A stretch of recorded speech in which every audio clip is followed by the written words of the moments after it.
Plus qu'un récit de vie, ce témoignage est celui d'une restauration. Tu n'avais pas de famille. Ça, c'est le jour où j'avais entendu Jésus-Christ me parler. Pourquoi est-il venu me chercher, moi qui étais une pauvre pécheresse? Vous allez comprendre que les plans de Dieu ne sont pas ceux des hommes. Dieu ne cherche pas des vies parfaites, mais des cœurs bien disposés. À travers ce livre, j'espère que vous allez vous-même aussi être fortifiés et transformés. Que la bonne main de Dieu demeure sur chacun d'entre vous au nom de Yeshua, le Messie, le Nazoréen. Pour aujourd'hui, je vous amène à Souka, près du puits de Jacob. Car oui, nous avons tous été nombreux à lire l'histoire de la femme samaritaine et de Jésus-Christ, mais oubliant ce détail près du puits de Jacob. En fait, Jésus vient se trouver dans une continuité généalogique. L'histoire commence en fait depuis Abraham, lorsqu'il a entendu également la voix de l'Éternel, qui est venu lui dire à Beersheba qu'il fera de lui une grande nation. Pour symboliser, n'est-ce pas, cette voix, cette alliance, cette promesse, il aura élevé un autel. Mais à côté de cela, il y aura également des puits d'eau. Savez-vous que Beersheba signifie le puits des serments? Lorsque Abraham décide donc de construire des puits, ce n'est pas forcément pour étancher sa soif ou bien parce qu'il manque d'eau. C'était le symbole de sa promesse, mais c'était aussi pour enraciner spirituellement une source. Cette source était plus que physique, elle était spirituelle. Abraham est celui qui est venu initier dans cette alliance à partir d'un puits. Isaac est celui qui est venu réouvrir ces puits lorsque Abraham est mort, car les Philistins s'en étaient emparés. Ils avaient bouché pratiquement tous les puits, car ils luttaient contre la présence de Dieu dans cette famille qui était héritière d'une grande promesse. C'était sans compter sur la ténacité d'Isaac qui a donc réouvert ce puits et il a construit même d'autres puits. Et puis il y a eu également l'époque de Jacob qui lui est venu consolider cette tradition hautement spirituelle. Le puits était plus qu'un symbole. Il équivalait en fait à la revendication d'un droit de propriété, donc rappeler à ces familles qui étaient tout autour que nous sommes désormais propriétaires de cette terre par la voie de l'Éternel. Nous ne sommes pas des nomades, nous ne sommes pas des locataires. Ces sources d'eau qui jaillissaient de la terre faisaient partie des étapes de l'alliance divine de cette famille avec l'Éternel. Une parenthèse pour dire à chacun, nous devons aujourd'hui continuer de creuser entre guillemets, n'est-ce pas, ces puits. Continuer de creuser notre relation afin de garder cette alliance avec notre Père, car rien n'est donné gratuitement. Et vous allez le comprendre encore jusqu'à la fin de cette vidéo. Jésus-Christ est venu près du puits de Jacob pour symboliser l'accomplissement de la promesse qui avait été faite à Abraham, car il vient dire ceci à la femme chomronite. Désormais, vous ne prierez plus sur vos montagnes, sur les montagnes de vos pères ou encore à Jérusalem. Car les Chomronim sont ceux qui s'appuyaient encore sur la Torah. Ils pratiquaient également ce qu'on appelle le samaritanisme. Jésus vient se positionner à cet endroit qui était stratégique pour leur dire que je n'efface pas ce que Abraham a dit. Je ne suis pas venu pour abolir, n'est-ce pas, la loi ou l'alliance abrahamique.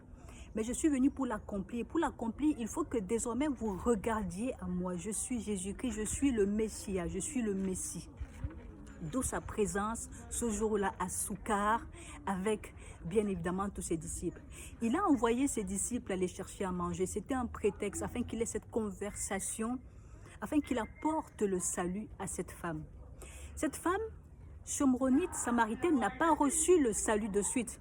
Il aura d'abord fallu qu'elle aille chercher les autres samaritains qui étaient des païens, qui viennent recevoir le salut.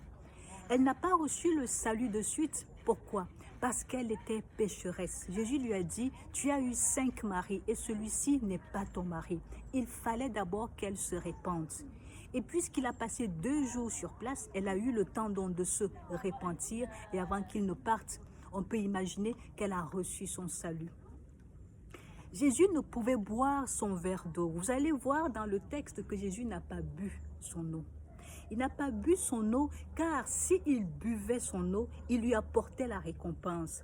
Mais pour qu'elle reçoive cette récompense, il fallait d'abord qu'elle se répande. n'a-t-il pas dit aux populations, si l'un d'entre vous apporte un verre d'eau à un de mes petits, qui sont mes serviteurs, il recevra la récompense. Si il acceptait ce verre d'eau, elle recevait directement, n'est-ce pas, son salut. Mais il y avait encore une condition, qu'elle aille d'abord se repentir. Le verre d'eau, c'est un salaire matériel que ceux qui suivent la parole doivent apporter aux serviteurs afin que eux ils reçoivent, n'est-ce pas, leur salaire spirituel.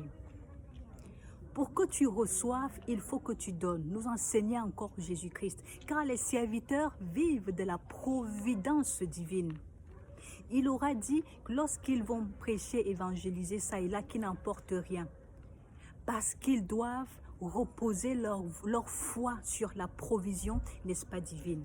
Et là où on ne les reçoit pas, ils secouent leurs chaussures, ils y laissent la poussière et ils s'en vont. Et cette maison n'aura pas de paix. Pour ceux qui me suivent aujourd'hui, lorsque vous allez rencontrer un serviteur, n'y allez jamais les mains vides. Ça fait partie des lois spirituelles.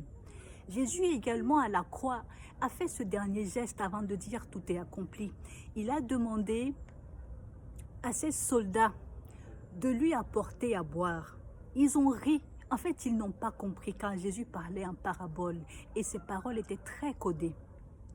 Ils lui ont apporté à boire. Ils se sont exécutés certainement par le Saint-Esprit.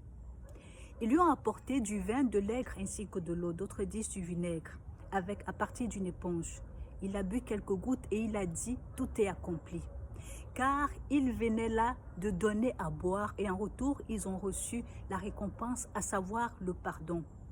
Cette humanité qui a sacrifié Jésus-Christ recevait ainsi le pardon avant qu'il ne monte. C'est pour cela qu'il vient dire Akol Ushlam, qui veut dire tout est accompli. J'espère que vous avez compris désormais pourquoi Jésus-Christ s'est arrêté à Soukar, donc près du puits de Jacob.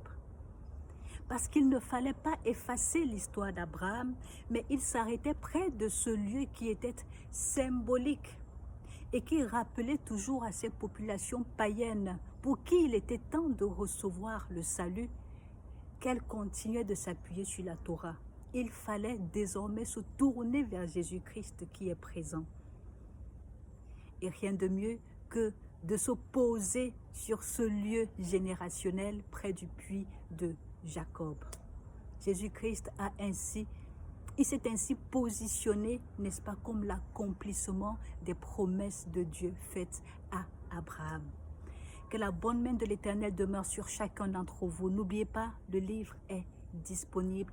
Abreuvez-vous à la bonne source spirituelle, la bonne source qui va te connecter, n'est-ce pas, à ton véritable Père. Allez, shalom, shalom, shalom.